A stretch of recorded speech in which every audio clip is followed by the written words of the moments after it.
Thank you very much, everyone. Thank you. Thank you.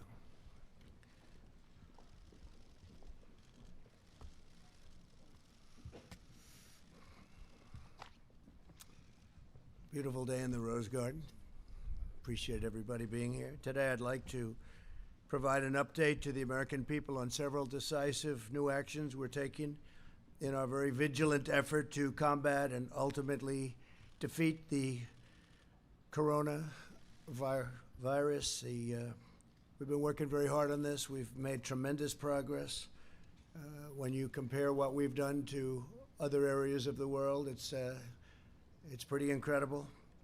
A lot of that had to do with the early designation and the closing of the borders. And as you know, Europe was just designated as the hotspot right now, and we closed that border a while ago. So that was lucky, or through talent, or through luck, call it whatever you want. But through a very collective action and shared sacrifice, national determination, we will overcome the threat of the virus.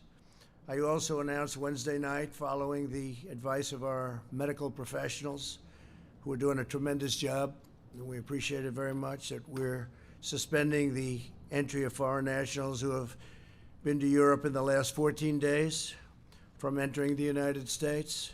Citizens, permanent residents, and our families, any of the families returning from Europe, will be subject to extra screening as well as self-isolation for a period of 14 days.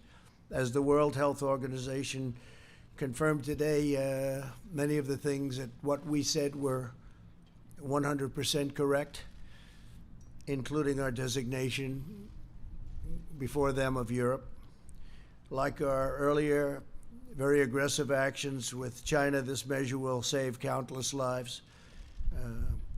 I appreciate a number of the folks behind me, number of the people behind me said that that saved a lot of lives, that early designation. But it is only the beginning of what we're really doing, and now we're in a different phase. We had some very old and obsolete rules that we had to live with. It worked under certain circumstances, but not under mass circumstances. They were there for a long time. They were in place for a long time, and we're breaking them down now. And they're very usable for certain instances, but not for this.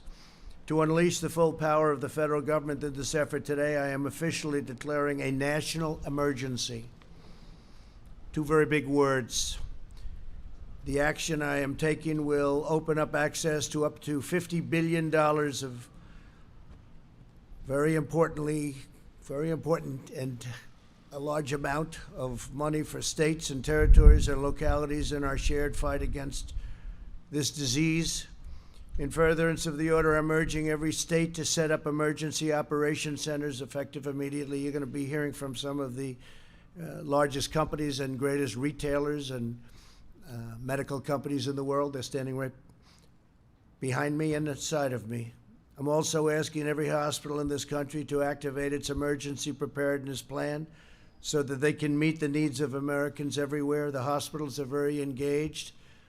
New York and various other places are also very engaged. I just spoke with Governor Cuomo. We had a very good conversation, and we're working very strongly with many states, including New York. The emergency orders I'm issuing today will also confer broad new authority to the Secretary of Health and Human Services. The Secretary of HHS will be able to immediately waive provisions of applicable laws and regulations to give doctors, all hospitals, and healthcare providers maximum flexibility to respond to the virus and care for patients. This includes the following critical authorities: the ability to waive laws to enable telehealth, a fairly new and incredible thing that's happened in the not so distant past. I tell you, what they've done with telehealth is incredible. It gives remote doctors visits and hospital check-ins, the power to waive certain federal license requirements so that doctors from other states can provide services in states with the greatest need. Number two, the ability to waive requirements that critical access hospitals limit the number of beds to 25 and the length of stay to 96 hours. The ability to waive the requirements of a 3-day hospital stay prior to admission to a nursing home, big thing. The authority to waive the rules to hinder hospitals' ability to bring additional physicians on board or obtain needed office space. They can do as they want. They can do what they have to do. They know what they have to do. Now they don't have any problem getting it done.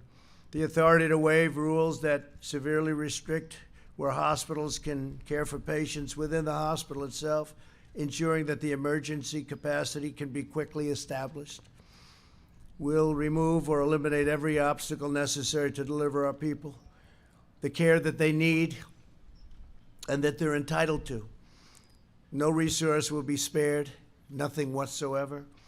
10 days ago, I brought together the CEOs of commercial labs at the White House and directed them to immediately begin working on a solution to dramatically increase the availability of tests. Other countries have called us and worked with us, and they're doing similar things or will be doing similar things. As a result of that action today, we're announcing a new partnership with private sector to vastly increase and accelerate our capacity to test for the coronavirus. We want to make sure that those who need a test can get a test very safely, quickly, and conveniently, but we don't want people to take a test if we feel that they shouldn't be doing it. And we don't want everyone running out and taking, only if you have certain symptoms. Using federal emergency authorities, the FDA approved a new test for the virus. We did this within hours after receiving the application from Roche, a process that would normally take weeks.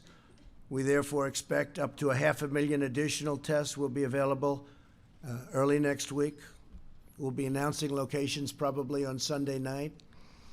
I want to thank Roche, great company, for their incredible work. I'd also like to thank Thermo Fisher. The FDA's goal is to hopefully authorize the application within 24 hours. It'll go very quickly. It's going very quickly, which will bring additionally 1.4 million tests on board next week and 5 million within a month. I doubt we'll need anywhere near that.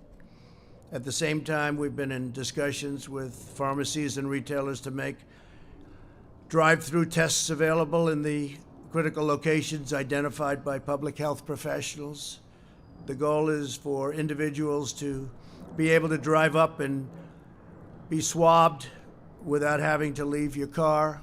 I want to thank Google. Google is helping to develop a website. It's going to be very quickly done, unlike websites of the past, to determine whether a test is warranted and to facilitate testing at a nearby convenient location. We have many, many locations behind us, by the way. We cover this country and large parts of the world, by the way. We're not going to be talking about the world right now, but we cover very, very strongly our country, stores in virtually every location. Google has 1,700 engineers working on this right now. They've made tremendous progress. Our overriding goal is to stop the spread of the virus and to help all Americans who have been impacted by this. Again, we don't want everybody taking this test. It's totally unnecessary. And this will pass. This will pass through, and we're going to be even stronger for it. We've learned a lot. Tremendous amount has been learned. I want to thank Deborah Birx, and I want to ask her maybe to come up and say a few words as to what's happening. Dr. Birx is a highly respected person I've gotten to know very well over the last 6 days. And what we've done is rebuilt something that was very old-fashioned, somewhat obsolete, certainly obsolete when it comes to the kind of numbers that we're talking about. Dr. Birx, please. Thank you, Deborah. Thank you, Mr. President. It's a pleasure to be here with all of you. I think you know at the beginning of this epidemic, HHS through CDC proactively developed an assay built on the existing flu surveillance system. That surveillance system was then converted to diagnostic system. But last Tuesday, seeing the spread of the virus around the globe, the president realized that our current approach to testing was inadequate to meet the needs of the American public. He asked for an entire overhaul of the testing approach. He immediately called the private sector laboratories to the White House, as noted, and charged them with developing a high-throughput quality platform that could meet the needs of the American public.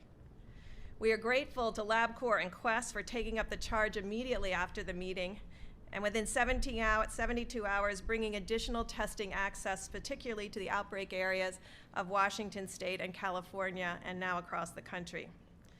We are also very grateful to the universities and large hospital systems that took up the charge to develop their own quality tests, made available by new FDA guidance. This has resulted in expanded testing across New York, California, Washington, Colorado, and you see sometimes those drive-through options that have been made available through these high-throughput options. Following the meeting last week, major commercial laboratory equipment and diagnostic companies took immediate action to adopt and develop new testing systems. Last night, the initial company, Roche, received FDA approval, moving from request to development to approval in record time. This innovative approach centered fully on unleashing the power of the private sector, focusing on providing convenient testing to hundreds of thousands of Americans within short turnaround times. In less than 2 weeks together, we have developed a solution that we believe will meet the future testing needs of Americans. I understand how difficult this has been. I was part of the HIV/AIDS response in the 80s. We knew from first finding cases in 1981, it took us to almost 1985 to have a test. It took us another 11 years to have effective therapy. It is because of the lessons learned from that we were able to mobilize and bring those individuals that were key to the HIV response to this response. I understand that a lot of this behind-the-scenes action over the last couple of weeks was invisible to the press and the American people. But this intense effort has not only resulted in innovative solutions, but an automated, high-throughput system bringing the availability of these quality coronavirus testing to the American people at unprecedented speed. Finally, I want you to know in South Korea, they did have a large number of tests available over the last several weeks. Their positivity rate is between 3% and 4%. With LabCorp and Quest expanded testing, their positivity rate is between 1% and 2%. So we want to also announce this new approach to testing, which will start in the screening website up here, facilitated by Google, where clients and patients and people of interest can go, fill out a screening questionnaire, move down for symptoms or risk factors, yes. They would move down this and be told where the drive-through options would be for them to receive this test. The labs will then move to the high-throughput automated machines to be able to provide results in 24 to 36 hours. That is the intent of this approach. We have seen it work just in our own United States, and we want to bring this across the continent. Thank you very much. Thank you very much, Brett. I'd like to maybe have Tony, do you want to come up? You've become I think everybody out here knows you pretty well, but Tony has been doing a tremendous job working long hours, and you've seen a lot happen, but this has been, it's been a great experience, and working with you has been terrific. Tony, please. Thank you very much, Mr. President. This is an example of, another example of what I've been referring to in my discussions with many of you in the audience as a proactive, leaning forward, aggressive, trying to stay ahead of the curve. And what you're seeing now with this order is that we're going to be able to remove the constraints so that people at the state, the local level, the individual physician, all the way up through the federal government will have as many constraints as possible removed for them to do everything they possibly can so that we can implement the things that we've been talking about. The containment, the mitigation, so that, as I've said many times, that curve that I refer to that goes up, we don't want to have that curve. We want to suppress it down to that small mound. And I think what we've done today is something that is going to be a very important element in having us be successful in doing that. We still have a long way to go. There will be many more cases, but we'll take care of that. And ultimately, as the president said, this will end. But what's going on here today is going to help it to end sooner than it would have. Thank you. Thank you very much, Tony. If I could, some of these folks we know, they're celebrities in their own right. They're the biggest business people, the greatest retailers anywhere in the world, and one of them is Doug McMillon from Walmart. And I'd like to have Doug, if you would, say a few words, wherever you may be. Good, Doug, please. When we got the call yesterday from the White House, we were eager to do our part to help serve the country. And given what we're facing, that's certainly important to do. We should all be doing that. So we've been asked to make portions of our parking lot available in select locations in the beginning and scaling over time as supply increases so that people can experience the drive-through experience that the president described. We'll stay involved and do everything we can from a supply chain point of view to be of assistance. Thank you, sir. Thank you very much, sir. Appreciate it very much. I'll just stay right over here. And Richard, if you could come up, please. Richard, please. Walgreens, thank you. Yep. Thank you, Mr. President. And similar to Doug and Walmart, we're happy to stand in here and help in communities all across America, because a lot of times when we have natural disasters, our stores are a beacon in the community, and this situation is no different. So we look forward to partnering with the CDC, the administration, HHS, and the task force, and specifically to the Vice President's doing such a fantastic job. We're ready to engage and help. Thank you. Thank you very much. Great job. Thank you very much. Brian Cornell, Target. Thank you, Brian. Thank you, please. Well, Mr. President, thank you for inviting us here today, along with our colleagues from Walmart and Walgreens and our partners at CVS. Normally, you'd view us as competitors, but today we're focused on a common competitor, and that's defeating the spread of the coronavirus. And we look forward to working with the administration to do our fair share to alleviate this growing threat. So thank you for including us today.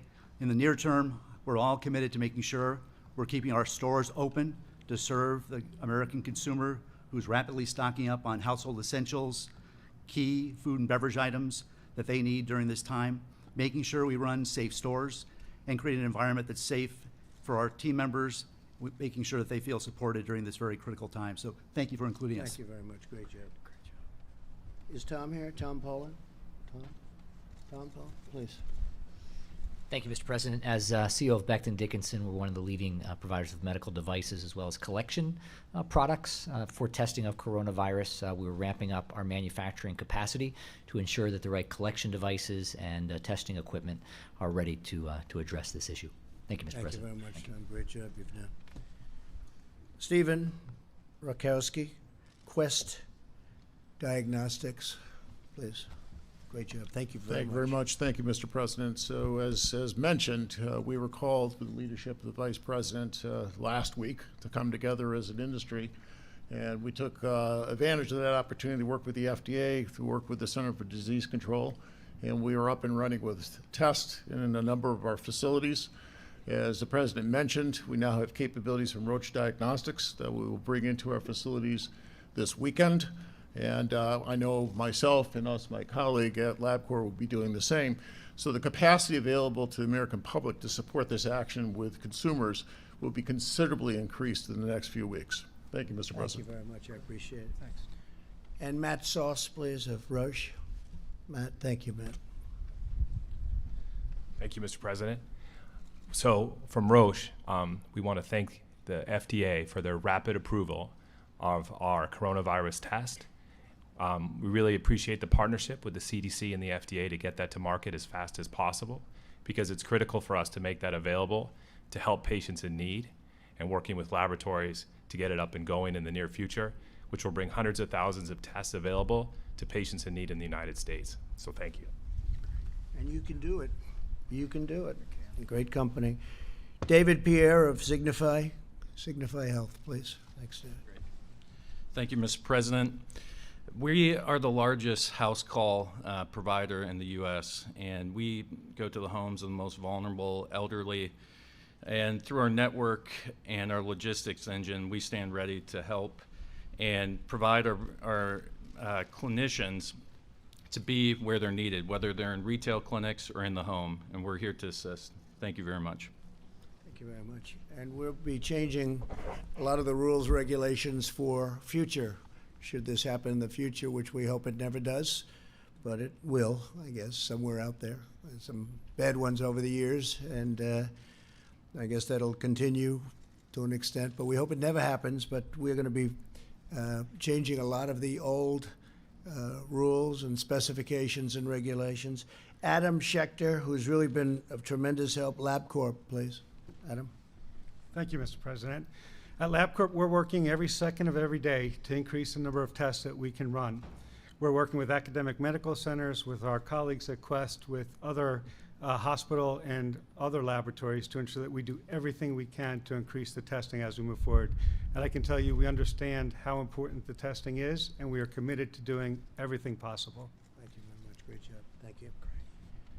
Thomas Moriarty, CVS. We all know CVS. Thank you. Thank you, Thomas. Thank you, Mr. President. We have been focused since the start of making sure our patients and the customers we serve have the information they need, the safety they need as well. We are committed to working with the administration and local public health officials to make this work as well. And thank you, sir, for the honor. Thank you very much. Thanks. Great job. And Bruce Greenstein, LHC Group, tremendously talented people. Thank you very much. Mr. President, thank you for the honor of being here. And the home health industry has been treating patients and seniors in the safety and comfort of their own home for decades. We're very proud to be part of the equation for testing in their own home. For Americans that can't get to a test site or live in rural areas far away from a retail establishment, we're here to help and to partner with our hospitals and physicians, as well as the people we have here today that will be doing testing around the country. Thank you. Thank you very much. Fantastic. We'll practice that. Okay, I like that. That's good. We're also announcing the following emergency executive actions today. To help our students and their families, I've waived interest in all student loans held by federal government agencies, and that will be until further notice. That's a big thing for a lot of students that are left in the middle right now. Many of those schools have been closed. Based on the price of oil, I've also instructed the Secretary of Energy to purchase, at a very good price, large quantities of crude oil for storage in the U.S. Strategic Reserve. We're going to fill it right up to the top, saving the American taxpayer billions and billions of dollars, helping our oil industry and making us even further toward that wonderful goal which we've achieved, which nobody thought was possible, of energy independence. It puts us in a position that's very strong, and we're buying it at the right price. And that's something that would have not even been possible a week ago. The price of oil went down quite a bit, so we're going to fill it up. There's a good time to fill it up. I'd like to ask Mike Pence to say a few words, please. VP. Thank you, Mr. President. It is, this day should be an inspiration to every American, because thanks to your leadership from early on, not only are we bringing a whole of government approach to confronting the coronavirus, we're bringing an all of America approach. Mr. President, from early on, you took decisive action. You suspended all travel from China. You created travel advisories, South Korea and Italy. We screened all travelers from all airports in both of those countries. And on the unanimous recommendation of your health experts, you, at midnight tonight, will effectively suspend all travel from Europe, and Americans that were returning will be screened and asked to voluntarily participate in a 14-day quarantine. Throughout this process, Mr. President, you put the health of America first, but you brought the best of America to address it. And it's not just at the federal level. As you said, Mr. President, we've been working with states across the country. We issued broad guidelines from CDC for every American. But this week, at your direction, we tailored specific recommendations from CDC for New York, Washington State, California, Massachusetts, and Florida. And we've been in continuous contact, as you said, with governors around the country. And Mr. President, you have forged a seamless partnership with every state and every territory in this country to put the health of our nation first.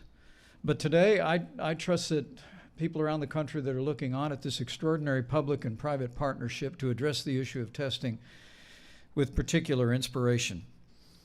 After you tapped me to lead the White House Corona Task Force, Mr. President, you said, this is all hands on deck.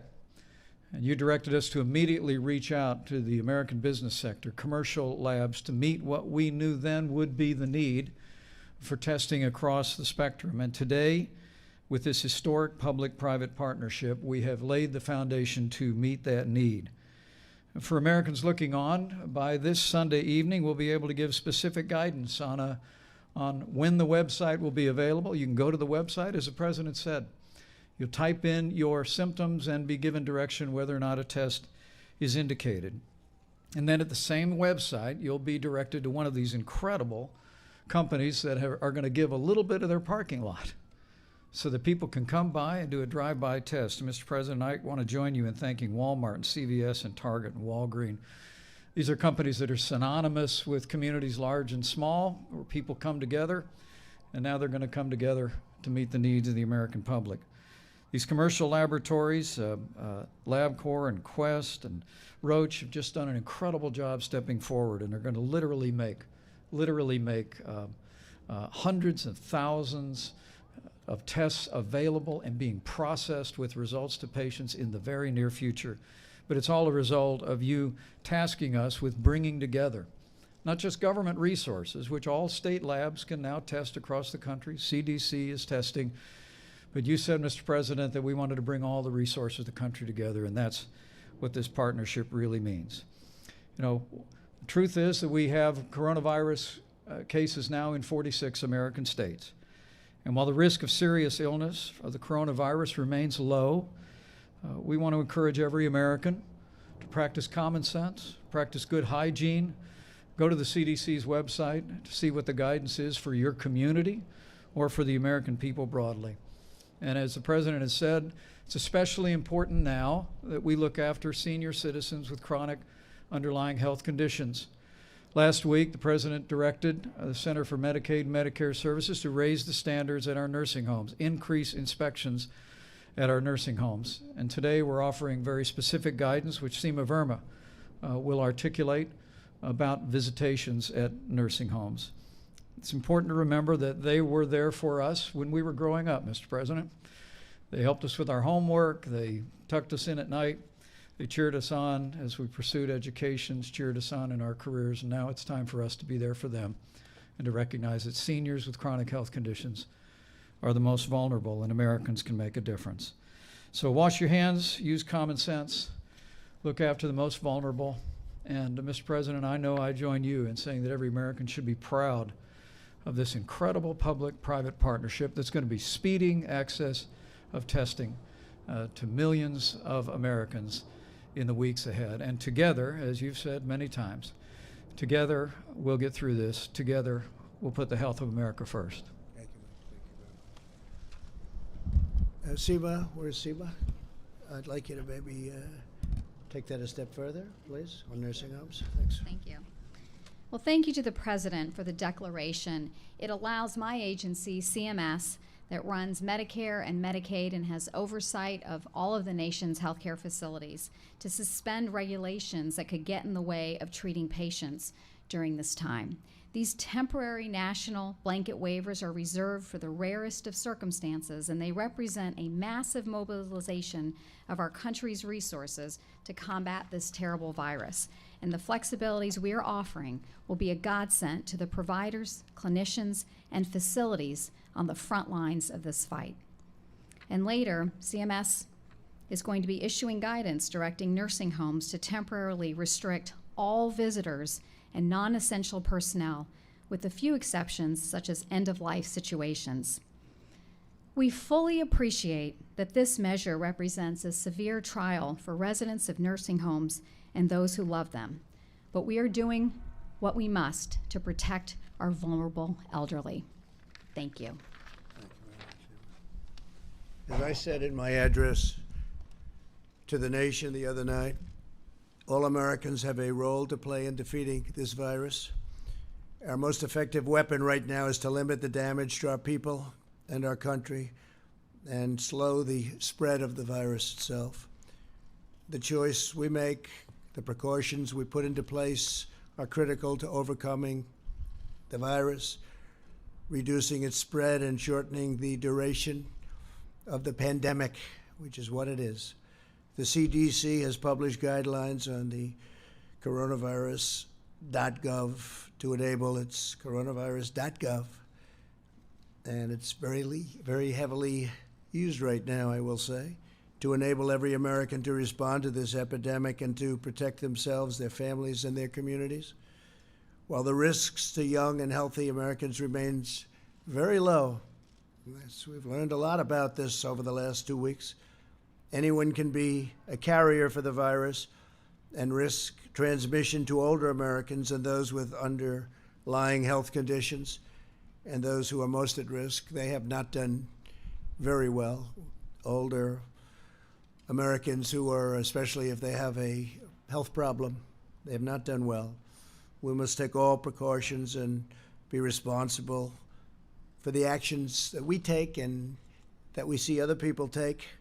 We want to prevent the spread and transmission of the disease. It's incredible what's happening with the sporting world, where so many of the great sports that we've gotten so used to at this time of the year, they're not going to be meeting, and they've done a great service, actually, by that. That would be another way that it could be, problems could be caused. But this is why I outlined on Wednesday night my administration's the fact that we've issued a requirement suspending all medically unnecessary visits to various places, but in particular nursing homes. We should all be working off the same playbook when it comes to protecting Americans. We have to. We need to be consistent in adopting measures to limit the spread of the virus. The virus is the same whether it's spreading in cities, towns, or rural communities. The tools and tactics for attacking it are similar no matter where you go. No matter where you go. You have some hot spots throughout the world right now that people would have never thought possible. And they're being very seriously affected. Key among these efforts are breaking chains of transmission between people. These measures have been adopted by many companies, universities, and schools.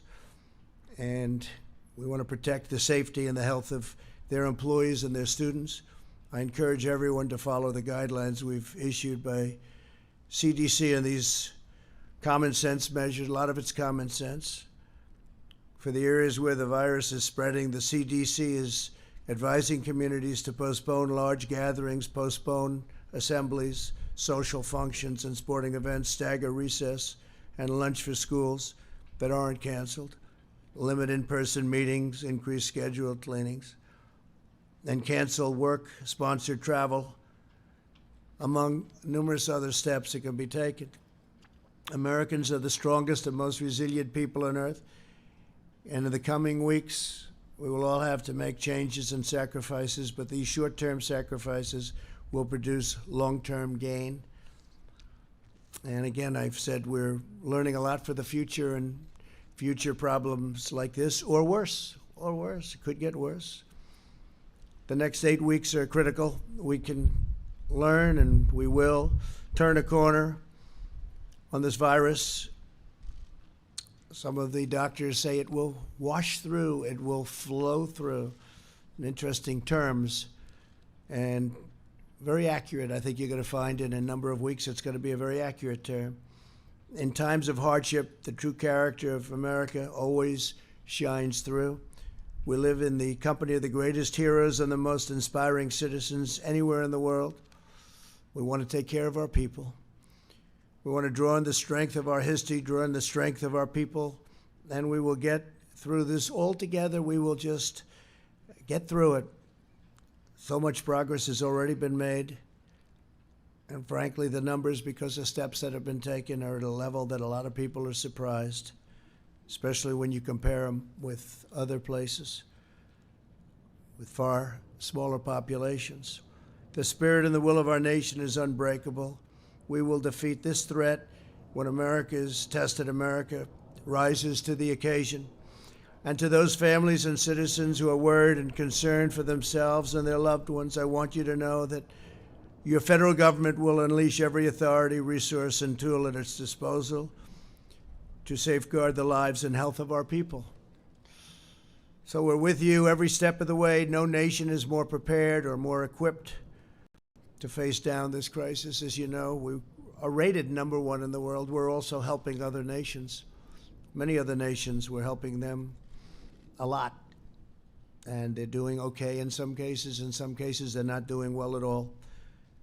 But we're working with a lot of groups of people and a lot of other nations. With faith and heart and hope and love and determination, we will succeed, we will prevail, we will be very, very successful, and we'll learn for the future. Thank you all very much. If you have any questions, we can take some. Go ahead, John, please. And if you'd like to ask some of the folks up here, would be fine, please. Sure. Mr. President, where are you with the House bill? Yesterday we talked to you in the Oval Office. You were opposed to it. What has happened since then, and what's the holdup on that? Well, we just don't think they're giving enough. We don't think the Democrats are giving enough. We're negotiating. We thought we had something, but all of a sudden they didn't agree to certain things that they agreed to. So we could have something, but we don't think they're giving enough. They're not doing what's right for the country. And if I could ask Dr. Fauci? Go ahead, please. Thank you, Mr. President. You just mentioned waiving interest for student loans. Yeah. You talked about buying oil from the SPR or adding to the SPR. What other specific targeted measures is your administration thinking about taking? The Treasury Secretary, Steve Mnuchin, said today that you're just in the second inning of things that you might be undergoing. That's true. And we are looking at many different things, as you know. You know some of them. They've been written about very widely. But we're going to be releasing a paper in about 2 hours stating quite a few other steps. Very important ones. Please, go ahead. What, sir, if you wouldn't mind? Please, go ahead. Thank you so much, Mr. President. I want to know if you are in contact with the Brazilian President Bolsonaro after a member of his delegation who was with you Saturday was tested positive. And also, I want to ask another question, if you let me. Senators Lindsey Graham and also Senator Rick Scott are self-isolating. Are you planning to take any kind of precautionary measure to protect you and also your staff who was there with him? We have no symptoms whatsoever. And we had a great meeting with the president of Brazil, Bolsonaro, great guy, very tremendous. He's doing a fantastic job for Brazil. And as you know, he tested negative, meaning nothing wrong this morning, and we got that word too. Because we did have dinner with him. We were sitting next to each other for a long period of time. But are you in contact with him over the coronavirus crisis? We're talking about it country to country, but we did discuss if he had a problem. It was reported that he may have it, and he doesn't, fortunately. So much, Mr. President. Dr. Fauci said earlier this week that the lag in testing was, in fact, a failing. Do you take responsibility for that?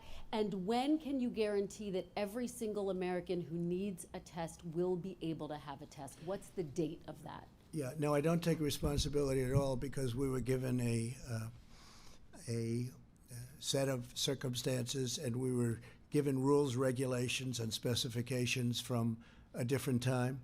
Wasn't meant for this kind of an event with the kind of numbers that we're talking about. And what we've done is redesigned it very quickly with the help of the people behind me, and we're now in very, very strong shape. I think we'll be announcing, as I said, Sunday night, and this will start very quickly, and we'll have the ability to do in the millions over a very, very quick period of time. So no, and what we have done, and we are going to be leaving a very indelible print for the future in case something like this happens again. But it was and that's not the fault of anybody, and frankly, the old system worked very well for smaller numbers, much smaller numbers, but not for these kind of numbers. Tony, maybe you'd like to say something? Will you have, Tony, yes, please. By Sunday night, will every American be able to get a test? So just to reiterate what I said to many of you multiple times, it's a dissonance of a system. The system was not designed for what it was designed for. It worked very well. The CDC designed a good system. If you want to get the kind of blanket testing and availability that anybody can get it, or you could even do surveillance to find out what the penetrance is, you have to embrace the private sector. And this is exactly what you're seeing, because you can't do it without it. So when I said that, I meant the system was not designed for what we need. Now, looking forward, the system will take care of it. And Mr. President, And with respect, interestingly, if you've you been- go back, please, if you go back to the swine flu, it was nothing like this. They didn't do testing like this, and actually they had lost approximately 14,000 people, and they didn't do the testing. They started thinking about testing when it was far too late. What we've done, and one of the reasons I think people are respecting what we've done it very early. We've gotten it very early, and we've also kept a lot of people out. Mr. President, yes, the please, go last ahead. administration Please. said that they had tested 1 million people at this point. You've been Well, ask them president how for they did with the 3 swine years. flu. It was a disaster. But with respect, you've been Next, president please. for 3 years, Next, and please. Wuhan was suffering. They had a very big failure with swine flu, a very big failure. President, I want to ask you about the European travel ban that goes into effect at midnight tonight and the exemption that you've offered to the UK. There are 17 countries that are in the so-called Schengen zone that have fewer coronavirus cases than the UK. And just in the past 24 hours, the UK has added 208 coronavirus cases to their total. Why do they, Mr. President, deserve an exemption? And would you consider adding them to this travel ban list? Well, that was recommended to me by a group of professionals, and we are looking at it based on the new numbers that are coming out, and we may have to include them in the list of countries that we will, you could say, ban or whatever it is during this period of time. But yeah, the numbers have gone up fairly precipitously over the last 24 hours, so we may be adding that. And we may be adding a couple of others, and we may frankly start thinking about taking some off. Go ahead.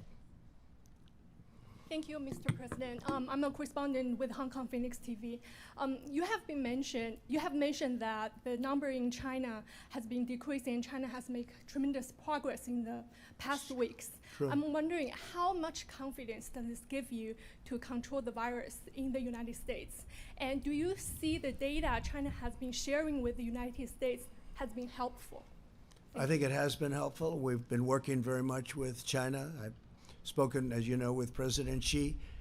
They went through hell, and their numbers are starting to look very good. They're really looking very good. We're very happy about that.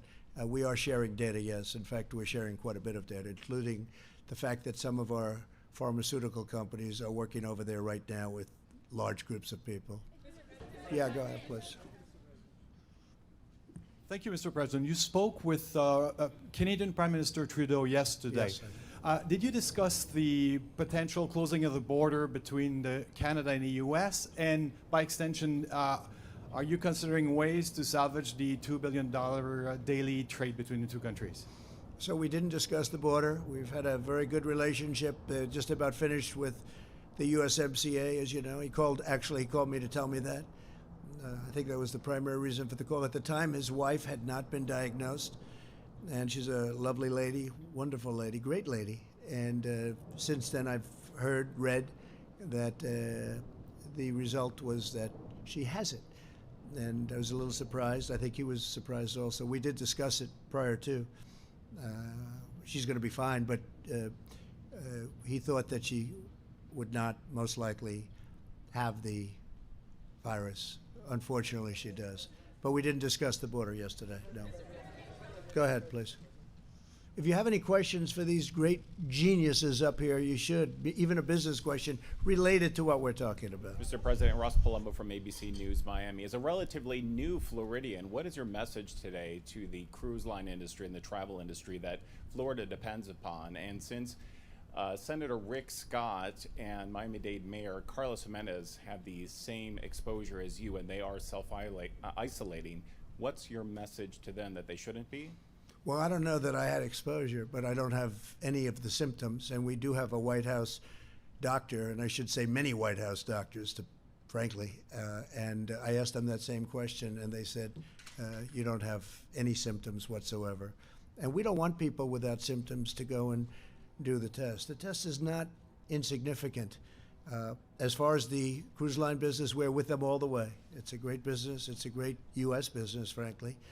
And I know how important they are to the country. That includes airlines, but the cruise line business obviously was hit very hard.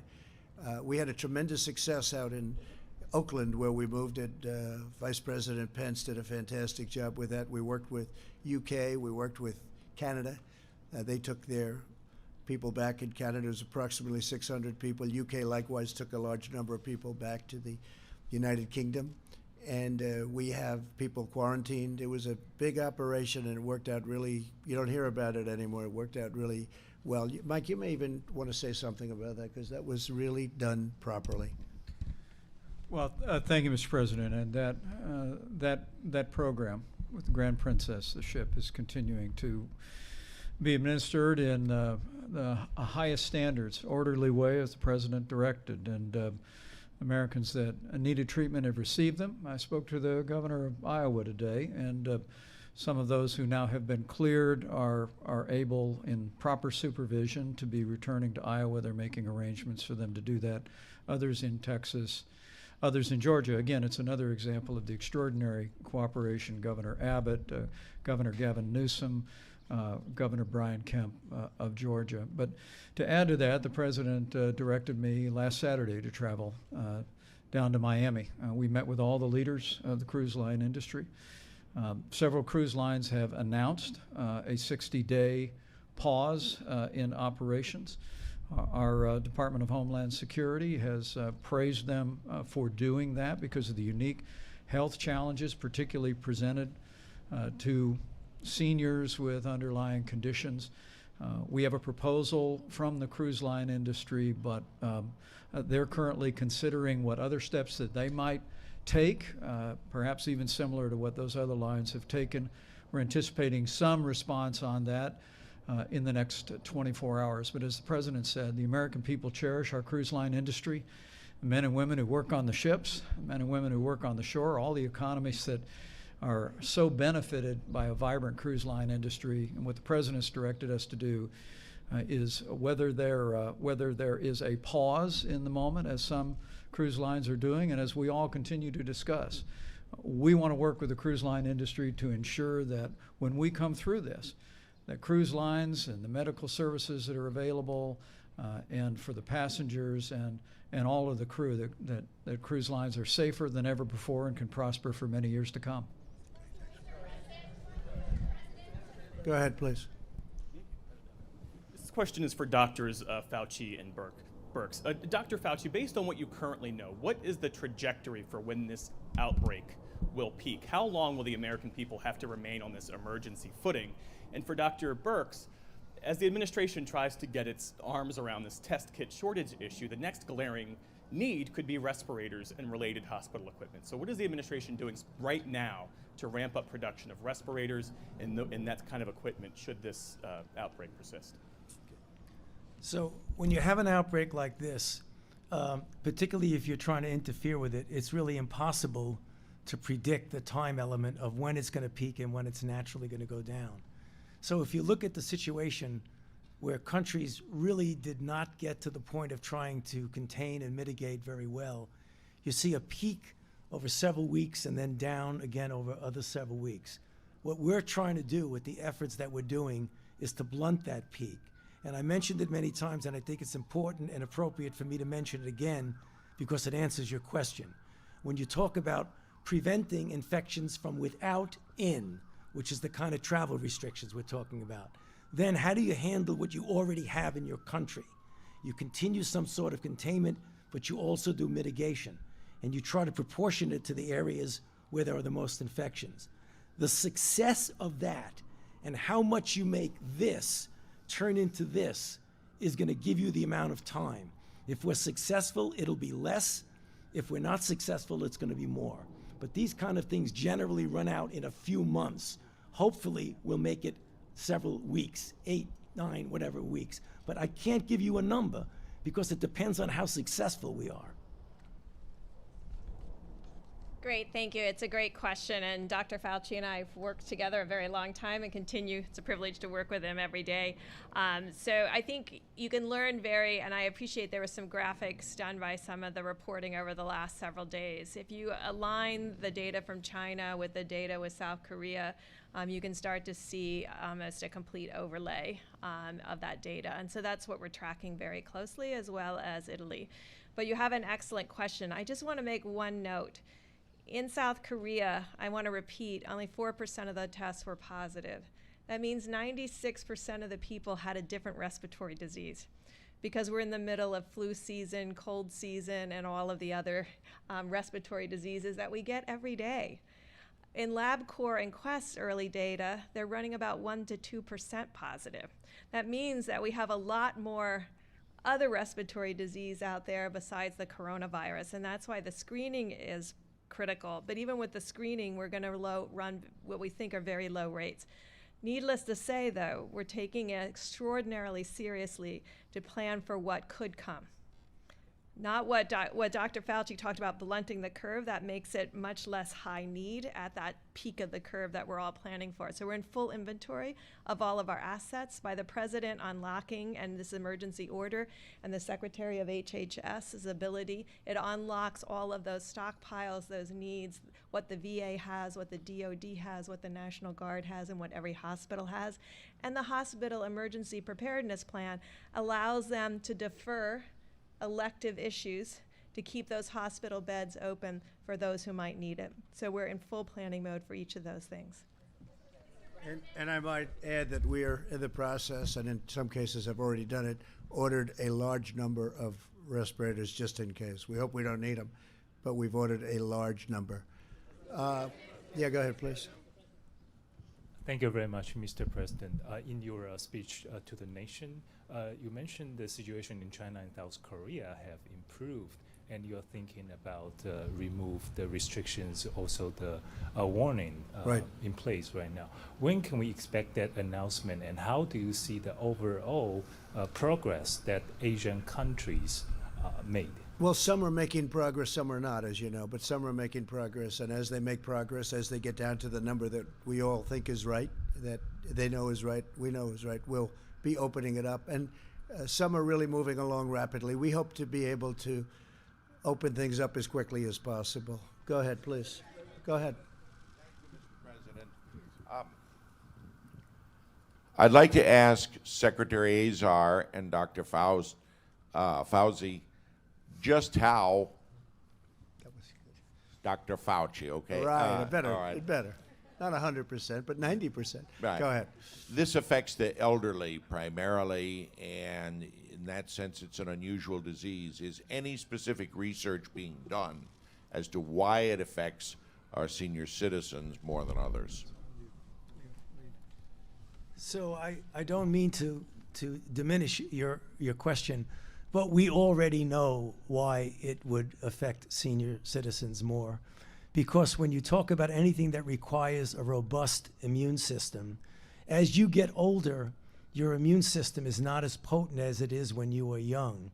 And that's the reason why when you talk about even influenza, which we have extraordinary experience with over decades and decades, the people who are very vulnerable are the elderly and those with underlying conditions. The same thing holds true for a variety of other disease. Why cancer is more prevalent in mostly in older individuals, because the immune system that screens for it is less robust. So it really is something that is kind of well known over a lot of studies. Okay. OAN, please. OAN.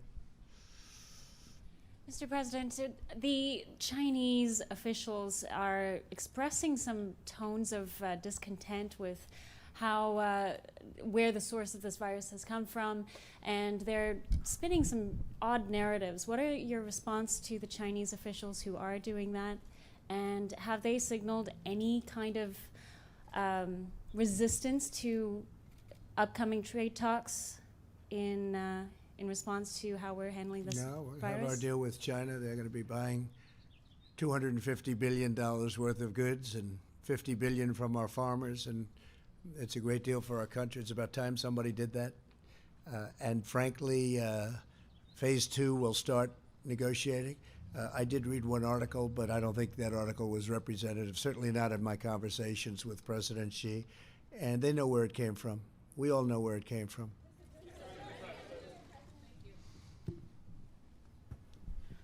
Thank you, Mr. President. Yamiche Alcindor from PBS Yes. NewsHour.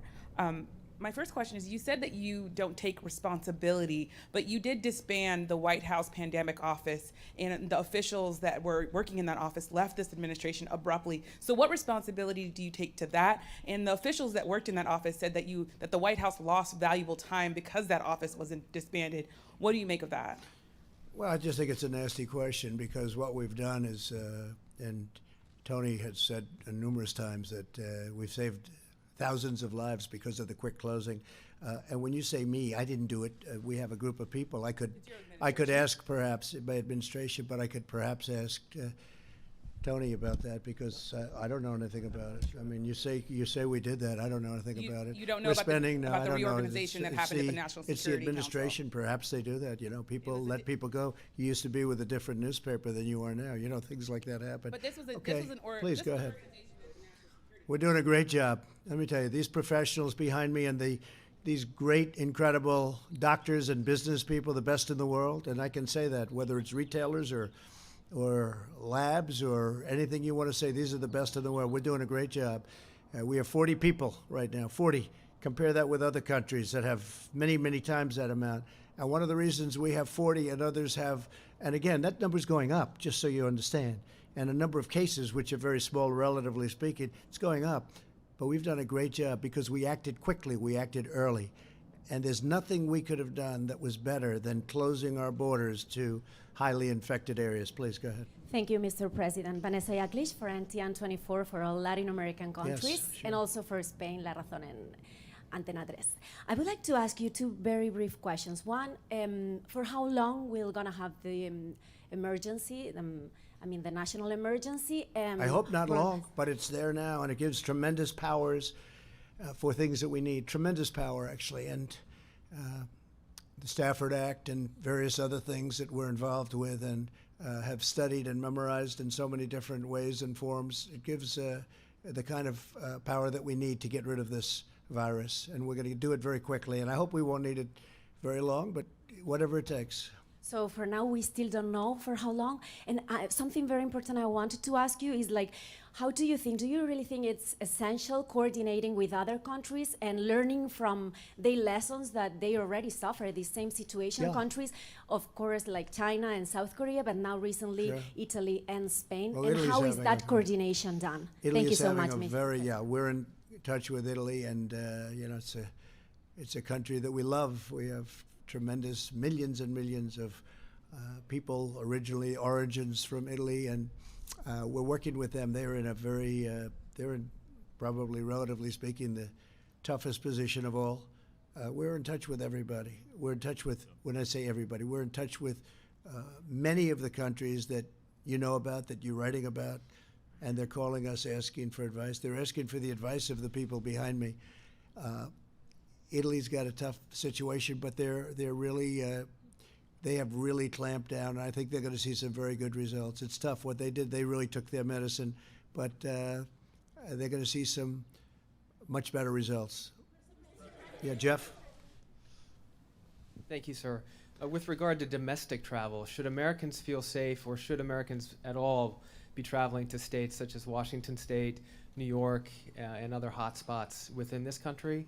And a follow-up on Brazil. You're asking people who come back from Europe, Americans who are coming back from Europe, to self-quarantine for a couple weeks. You were in a picture with somebody who now has coronavirus from Brazil at Mar-a-Lago. How is that different?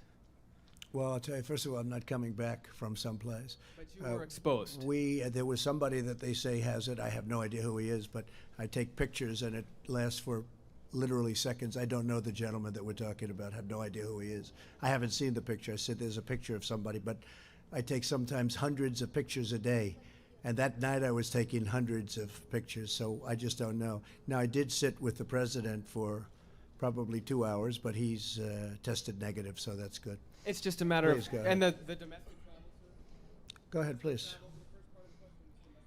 I would say if you stay home, it's not bad. It's not bad. Now, there are certain parts of the country that are essentially have zero problem. Washington's been very tough, in particular a nursing home. But Washington, the state of Washington, has been very tough. It's been a big percentage of when you talk about the 40 deaths, that's been a big percentage of the deaths, as you know very well. And they all came from a certain area, unfortunately. Please, go ahead. Go ahead. Okay. Thank you very much, Yes. Mr. President. Cordelia Lynch, Sky News. You talked this week about the UK doing a good job in tackling coronavirus. In light of the rise in cases, are you changing your mind about that? You also just spoke about possible travel restrictions. Have you discussed when they might be put in place? Well, in light of the results, as we discussed before, in light of the results, we're going to be looking at it. And I know the task force is looking at it very strongly. Vice President, everybody. It was looking good, but the results have been building up pretty rapidly. So we'll be taking another look at that. Yes, absolutely. Go ahead, please. Mr. President, thank you. I want to first follow up on Jeff's question because the person you were standing next to, whether you know who he is or not, tested positive for coronavirus. Dr. Fauci said this morning, if you stand next to somebody who tested positive, you should self-isolate and get a test. You say your White House doctor is telling you something different. Who should Americans listen to? And my second question I think they is, have to listen to their doctors. And I think they shouldn't be jumping to get the test unless it's necessary. But I think they have to listen to their doctors. And I mean, I don't know, I haven't seen the picture. Somebody said there's a picture with somebody taking a picture with me, but I haven't seen it. Well, doctors have but said I you can might tell have it even if you don't have symptoms. Are you being selfish by not getting tested and potentially Well, I exposing? didn't say I wasn't going to be tested. Are you going to be? Most likely, yeah, most When do likely. you think Not for that'll that happen? reason, but because I think I will do it anyway. Will you let us know fairly the soon. We're results? working on that. We're working out a schedule. My second question, Mr. You President, go ahead, that was please. a follow-up. Go ahead. Yeah. I know there's been a lot of talk about testing. I just want to make sure we're clear, though, because we've been hearing from doctors who say, as of today, they still can't get patients tested who need a test. So as of today, can everyone who a doctor wants to have tested get tested? And if not, when? Well, When that's will been doctors true for a have- while, but I'll let Mike. Why don't you answer that, Mike, please? Well, as the President said, and Dr. Fauci has articulated, the nature of our current system where the CDC has samples sent and tests are performed, or state labs perform tests, or in some cases university and hospital labs perform tests, is generally adequate for an infectious disease or for people getting a diagnostic work done. But given the sheer scale of this, the President tasked us with bringing together this extraordinary public and private partnership. Today, by some estimates, when you add all the labs together, and today the President made it possible for every state in the country and their state labs to authorize labs across their state to do coronavirus testing. We're estimating somewhere between 15 and 20,000 tests a day are able to be performed. But very soon, with the program that was announced today, Americans will be able to visit one of the sites closest to them, as described on the website, if they're symptomatic, if the questionnaire indicates it, be able to have a test there, and these incredible companies will process the test and they'll receive that information. But for now, the best advice that we can give for people is to speak to their doctor, as the President just said. And if the doctor indicates that physician, if it's not a university, hospital, or otherwise authorized lab, can contact the state lab. Again, every state lab in the country can perform tests today. But what the President charged us with when I was tasked to take over the White House Coronavirus Task Force was open up tests all across the country. The President said a few days ago that we made it clear that any American that wanted to get a test would be able clinically to get a test. Because I literally heard from the governor of Washington State who said the doctors in Washington State were saying that if you were only mildly symptomatic, they would not order a test. And fortunately, the President directed CDC to clarify that. Now, anyone in consultation with their physician, regardless of their symptoms, can request a test, and their doctors will contact those agencies, those labs in their state. But very soon, Americans will be able to go to these these drive-in sites and be able to obtain and participate in a test. Dr. Birx, is there more to amplify that? No, I think that's perfectly said. I think just to review once more time about the testing. With LabCorp and Quest, I think many of you have been to doctor's office and seen the little boxes outside. What they do is they deliver both the specimen collection piece, because remember, it's a nasal swab. It's not a tube of blood. So they've delivered that to doctors' offices and hospitals, and then they will arrange to pick that up. The important piece in this all is they've gone from a machine that may have a lower throughput to the potential to have automated extraction. I know you don't want all these details, but it's really key for the laboratory people. It's an automated extraction of the RNA that then runs in an automated way on the machine with no one touching it, and the result comes out at the other end. So sample to machine to results. That cuts out a lot of the manual pieces that were happening that were delaying the test results. And so with that, what's the timeline like from when you're tested to when you get results? Like next week, what should people expect? Well, with the prior testing, it was taking several days because the test is slower. We believe with this test, because of its throughput, that the testing can be from start, remember it has to transport, to the laboratory that will run it. And then we're hoping that all can be finished within 24 hours, which is very similar to other tests that you received today. These are not point-of-care tests. We are working on point-of-care tests, but we have to realize point-of-care tests take 6 months or more to develop. So we're not waiting for those. We're still diagnosing this on nucleic acid. So it's an antibody. This is actually the antigen, the actual virus in your nose that we're amplifying. I think you have to remember, though, we're working very closely with states, and so you have a smaller form and more targeted form of government going in and doing it, like in New York, where the relationship is very good, like Gavin Newsom, where he made some very complimentary, that's California, he made some really complimentary comments the other day about how we're working together. We worked on the ship together, but we worked on a lot of other things together having to do with this. And we're really, the relationship that we have, I can't think of a bad relationship. We're helping them. We're funding them in some cases, depending on what it is you're talking about. And we're all working together very closely. So we've done really, I think, a tremendous job of teamwork with the different states. All right, one or two more, and if you have questions for these folks, does anybody have a question for the folks up here? Who has a question up here? You have? Okay, go ahead. If you have a question, go ahead. Thank you. I have one for you as well. I thought. I know no, but you I do asked. have one for them because I haven't heard this I was waiting yet. for that. Go ahead. Because I haven't heard this yet. Ask them first, please. Yes, I will. Okay, with regards to the CEOs, can you please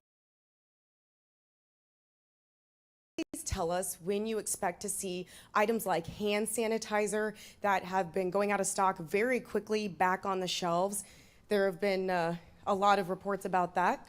And for you, Mr. President, could you talk about a potential bailout for the cruise industry? You had suggested that could happen. Is that something you're still looking at, and how much would that be? Well, I didn't suggest that it could happen, but I can tell you it's an industry that was very badly impacted by what's going on with the virus. And it's a great industry. It's a very important industry, and we will be helping them, and we will be helping the airline industry if we have to, assuming we have to. So far, people haven't been asking, but if they should be asking, we want to make sure our airline is very strong. And then one day, all of a sudden, wasn't looking so good. Interestingly, I was talking to Doug, and the numbers they're doing from the retailing standpoint, I guess because of this, your business is like the opposite. All of you you've been selling a lot of stuff. Do you want to answer the question as to the hand sanitizers? Sure. Yeah, specifically, the areas where we're seeing pressure in the supply chain are surface cleaners, cleaning supplies, paper goods in particular. Hand sanitizer is going to be very difficult to have 100% in stock on for some time. We're still replenishing it and shipping it, but as soon as it hits the stores, it's going. The same thing's true for the categories I just mentioned. So all the retailers will be working hand in hand with the suppliers to bring that to the market as fast as we can. What is your advice, though, for Americans who are seeking those items? What is your advice? They're selling out online, they're selling out in the stores. I think this team has given you other examples of what people can do to fight back against this virus, and you should look at the entire list. Dr. Fauci. Please. Speak to that. It'd be good. I mean, obviously, it sounds very simplistic, but wash your hands as often as you possibly can. And I know you're not always in a position to be able to wash your hands, but wash them as much as you can. If you don't have the alcohol wipes, try and get them. If you can't get them, just try as best as possible to do it. I mean, you got to do the best you can. Well, just general preparedness. You know, you want to wash your hands. You want to keep distance from people. And if you're around someone sick, keep away from them. This is basic public health. Now, these guys are selling a lot of toilet paper. I don't know. There seems to, Tony, do you need to give some guidance that toilet paper is not an effective protection against getting the coronavirus? They're selling out. But soap and water, hot water, soap, 20 seconds. That's how you do it. Okay, one more. Go ahead. Go ahead. No, over here, behind you. Behind you. Thank you very much, Mr. President. You have a great team, of course. That's true. My question is, Mr. President, are you happy from the Chinese response? What correctly really told you what really happened those days? And second, Prime Minister Modi or India have closed borders until April 15th, if you have spoken with the Prime Minister of India and if they have needed any help. And finally, sir, any message for the small businesses because they are losing some businesses because of this? Thank you, sir. Well, on small businesses, the Small Business Administration is now stacked with money to help them, and we're going to make the money readily available if they need it, small businesses. We had a great time in India. It was an incredible 2 days, and he's a great friend of mine, and he's a friend of his people because he was greeted incredibly warmly, as was I, in that stadium. It was an incredible event, and I loved being with him, so just say hello to him. But we talked about everything. We talked about far more than just borders. And as far as President Xi, likewise, he's a friend of mine. I believe that we are dealing in good faith, that we just worked as you know, and as I just said, we just worked an incredible deal, big deal, one of the biggest deals ever made of any kind. Big even by the standards of some of the people here, the deal with China.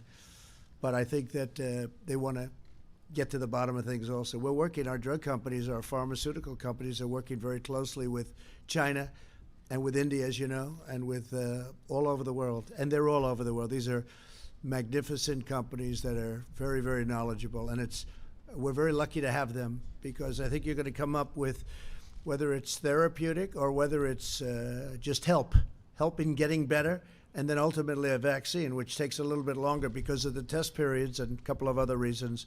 You're going to have it very quickly because of the great knowledge, and they'll have it very quickly. They've made a tremendous amount of progress.